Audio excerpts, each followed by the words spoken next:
गुंडे ही बोलूंगी इन लोगों को, जिन लोगों में इंसानियत या प्रशासन या लॉ एंड ऑर्डर कायम करने की अगर स्थिति ना बची हो, सरकार के इशारे पे काम करे, गुंडों वाला जो रोल प्ले करे, तो वो गुंडे ही होंगे, प्रशासन या पुलिस नहीं ले जाती है। आप लोगों ने देखा किस तरीके से सापला में रोड पे जब हम लोग मूव करने की कोशिश कर रहे थे, हमारे साथ जोर जबरदस्ती हुई, मारपीट हुई हमारी महिला साथियों के साथ, हमारे कपड़े फाड़े गए, हमारी कुछ साथी, एक साथी 20 मिनट 25 मिनट तक रोड पे बेहोश पड़ी हुई, उसकी किसी ने सुध नहीं ली। सिर्फ और सिर्फ ये टारगेट था किस तरीके से इन लोगों को जेल में डाला जाए, इन लोगों को यहाँ से हटाया जाए।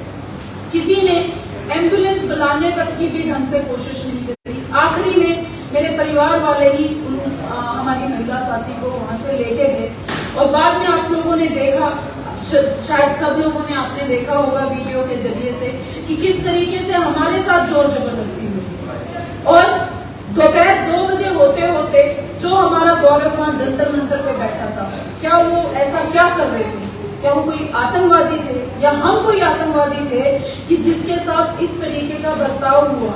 हम महिलाएं हैं, हम भारत में जितने भी लोग हैं, हम लोग महिला को देवी का दर्जा देते हैं, पूजनीय दर्जा देते हैं। एक पूजनीय दर्जा प्राप्त महिला को इस तरीके का बर्ताव होना चाहिए। स्पेशली जो लोग, जो ओलंपियंस वहां बैठे हैं, किस तरीके से उन लोगों को घसीट घसीट के लेके जाया गया, किस तरीके से उनसे तिरंगे झंडे हाथों से, क्या यही हमारी स्थिति हो गई है? मैं यही सारी चीजें आप लोगों के माध्यम से रखना चाह रही थी, क्योंकि पूरी कोशिश करी जा रही है हम लोगों की आवाज को दबाने की। मुझे नहीं लगता है कि जब देश गुलाम था, इतनी बुरी स्थिति में महिला होगी, इस तरीके से महिला के साथ मारपीट बर्बरता की जाएगी। हमें जब पुलिस लाइन में अंदर लेके जाया गया, तो हमें बताया गया कि हमारे ऊपर ऐसे ऐसे एक्ट लगाए जा रहे हैं जिनका कोई लेना देना नहीं है। हम बहुत पीसफुल तरीके से आगे बढ़ रहे थे। एक अपनी शासन का इस तरीके से दुरुपयोग करें, खट्टर साहब को ये शोभा नहीं देता है। आप मुझे बताइए, होना तो ये चाहिए था संदीप सिंह, जो पूर्व खेल मंत्री, या उसको, मैं तो उनको छेड़छाड़ मंत्री बोलती हूँ, उस छेड़छाड़ मंत्री जो कि नार्को टेस्ट के लिए मना कर चुका है, वो जेल में चला जाना चाहिए था, उस पर कार्रवाई हो जानी चाहिए थी। लेकिन नार्को टेस्ट के लिए मना करने के बावजूद भी खुलेआम घूम रहा है, और आज तक भी उसे अपनी पोस्ट से नहीं हटाया गया है, उसे दूसरा मंत्रालय देके सुशोभित किया हुआ है। होना तो ये चाहिए था, जो यूपी में जो ये गुंडा सांसद ब्रजभूषण शरण, ये आज गिरफ्तार हो जाना चाहिए था, जिस एक्ट के अंडर इनके ऊपर मुकदमा दर्ज है। आप सब लोग मीडिया के साथी समझदार हैं, आप लोगों को पता है कि उनकी गिरफ्तारी 24 घंटे के अंदर हो जानी चाहिए थी, लेकिन आज भी शरेआम घूम रहा है, और इस काली संसद के पहले अध्याय में शामिल होके खुशियां फोटो खिंचवा रहा है। हमारा क्या कसूर है? हमारा ये कसूर है कि हम बेटियां पैदा हो गए, इस देश की महिलाएं हैं, या उन बेटियों का ये कसूर है कि वो अपना हक मांग रही है? जो कल हुआ है या जो पिछले 6 महीने से हो रहा है, मैं बीजेपी सरकार से एक बात पूछना चाहती हूँ, क्या यही उनका नारा था बेटी पढ़ाओ और बेटी बचाओ का, या ये सिर्फ एक और चुनावी जुमला था? क्योंकि हम महिलाएं सिर्फ और सिर्फ वोट तक के लिए सीमित रह गई हैं। हमें उस समय तो हमारी सेफ्टी के लिए सरकारें चिल्लाती हैं, उस समय तो हमारी सेफ्टी सुनिश्चित की जाती है कि इस आने वाली सरकार में हम महिला की सेफ्टी कर देंगे, ऐसा कर देंगे। लेकिन आप देखिए 6 महीने से किस तरीके से स्पेसिफिकली महिलाओं को टारगेट किया जा रहा है। स्पेसिफिकली हम लोग जो काम कर रहे हैं, खासकर खिलाड़ियों को टारगेट किया जा रहा है। मैं इस देश के सभी नागरिक, सभ्य लोगों से पूछती हूँ, क्या हमारा जमीर आज इतना मर चुका है कि आज हम हमारी बहन बेटियों के लिए नहीं खड़े हो पा रहे हैं? मेरा इस सरकार को एक ही निवेदन है, आपने जो करना है आप कीजिए, आप हमें मरवाइए, आप हमें जेलों में डलवाइए, हम नहीं डरते हैं, ना ही हम डरेंगे। जो मर्जी प्रेशर करवाना है आप करवा दीजिए, लेकिन सिर्फ एक ही अल्टीमेटम है, या तो आप हमारा समाधान कर दीजिए, ब्रजभूषण शरण को जेल में डाल दीजिए और संदीप सिंह को जेल भेज दीजिए, गिरफ्तार कीजिए, नहीं तो आने वाले टाइम में 1-2 दिन के अंदर अंदर हम ऐसी कॉल लेंगे, हमारे खिलाड़ी, हम सब लोग मिलकर ऐसी कॉल लेंगे कि सरकार की ईंट से ईंट बजा देंगे, फिर सरकार ये ना कहे कि हमने अल्टीमेटम नहीं दिया था। अब ये अंत आ चुका है, इसके बाद हमारे से सहा नहीं जाएगा। हम रोडों के साथ साथ हर घर में खुद सुनिश्चित करेंगे जा जाके कि ये सरकार की जो निर्दयता है सब लोगों को एक एक घर में पता चले।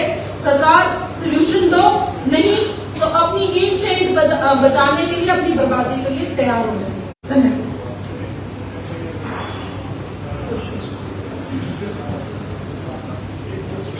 क्या कारण क्या मानते, क्यों बचाने की कोशिश में है, चाहे केंद्र सरकार है या राज्य सरकार है, क्यों इनको बचाने की कोशिश में है, इसके पीछे क्या कारण मानते?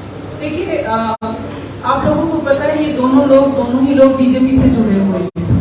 बीजेपी से जुड़े हुए हैं तो भी सीधा सीधी बात है कि ये लोग अपने लोगों को गोद में बिठा के रखना चाहते हैं। यही आदमी अगर कोई किसी और पार्टी का होता या किसी और दल से होता था तो अभी तक जेल छोड़िए, उनका सामाजिक बहिष्कार या पता नहीं क्या क्या करवा दिया जाता था। सीधी सीधी बात है, एक बीजेपी का एमपी है बृजभूषण शरण और एक बीजेपी से मिनिस्टर है, कैबिनेट मिनिस्टर है संदीप सिंह।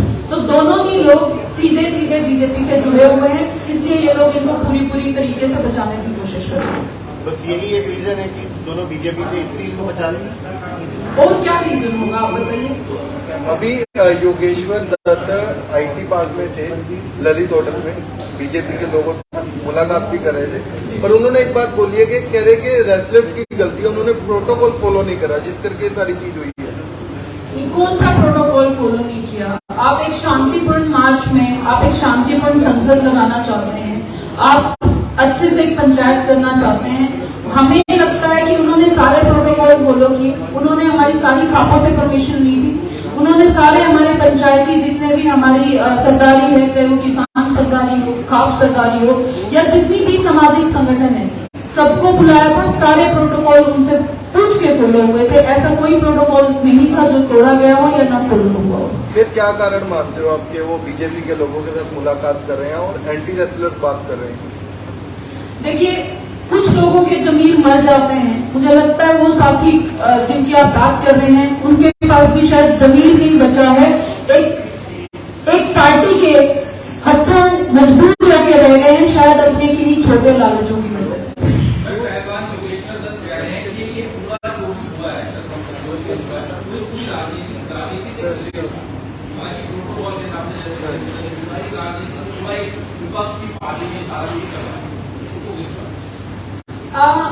अब देखिए, मुझे नहीं लगता कल कोई भी राजनीतिक पार्टी उसमें जो भी हम संसद करने जा रहे थे उसमें किसी भी राजनीतिक पार्टी को बुलाया गया था।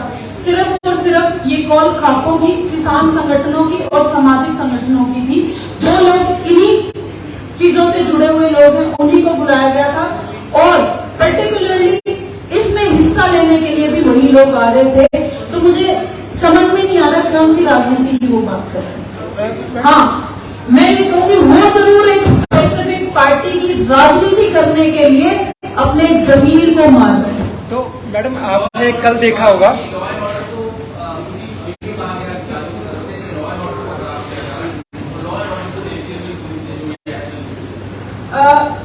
मैं कई सारे लोगों की बात ना करते हुए स्पेसिफिकली मेरे बारे में बताती हूँ। मैं बड़े शांति प्रिय तरीके से 3 दिन से चल रही हूँ, कल भी चल रही हूँ। और जब मुझे उठाया गया, मैं किसी भी तरीके से किसी भी काम को बाधित नहीं कर रही, ना ही हम कोई हिंसावादी तरीके से कर रहे थे। तो लॉ एंड ऑर्डर कहाँ डिस्टर्ब हुआ?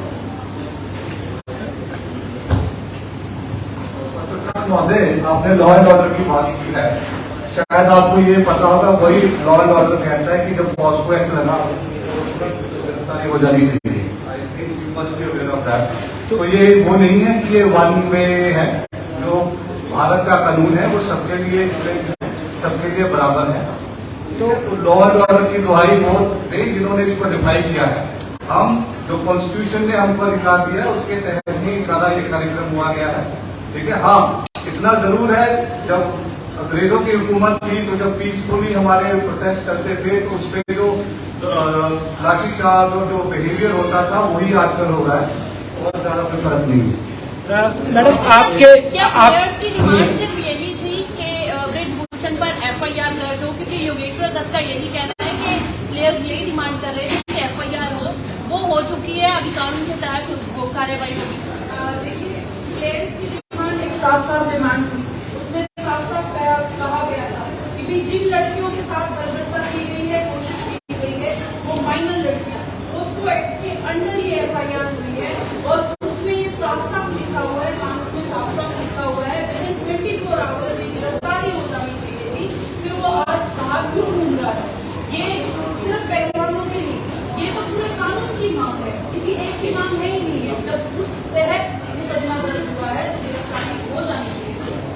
तो आपके ऊपर आरोप है कि आप जैसे कह रहे हो कि आपने पीसफुल प्रोटेस्ट अपना किया, बट ये आरोप कल जब ये सारी घटनाक्रम हो गया तो ये आरोप लगा रहे हैं, जो आप पे आरोप लगाते हैं कि आपने कल का दिन ही क्यों चूज किया? अगर आपको प्रोटेस्ट करना था तो किसी और दिन भी कर सकते थे। इतना बड़ा एक इवेंट था जो देश काफी देर से इंतजार कर रहा था उसका, तो आपने कल का दिन ही क्यों चूज किया? इसी में पॉलिटिक्स है।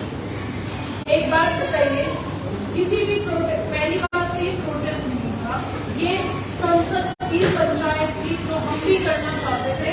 हम नई संसद के उद्घाटन का पार्ट होना चाहते थे।